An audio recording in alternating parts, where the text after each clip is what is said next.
Laval est situé au Québec, au Canada. C'est la troisième plus grande ville au Québec.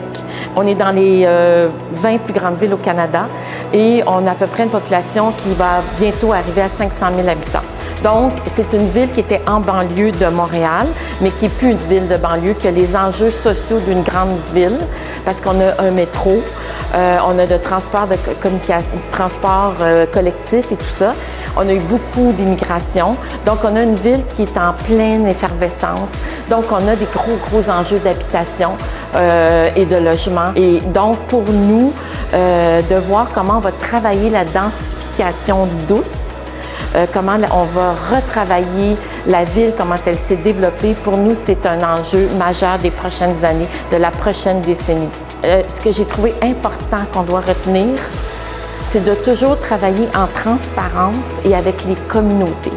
Il y a plusieurs villes qui ont abordé ce sujet-là et c'est crucial quand on veut faire de l'habitation, surtout du logement abordable, logements sociaux, si on veut travailler sur une mixité sociale. Donc, dans un complexe, d'avoir une mixité pour pas justement de mettre des gens, c'est ça qui va faire la richesse d'une communauté, d'une habitation. Et de travailler avec la communauté, pour moi, ça m'a frappé. On le fait déjà, mais il faut avoir une attention particulière à cet enjeu-là que d'autres villes ont développé dans cette approche.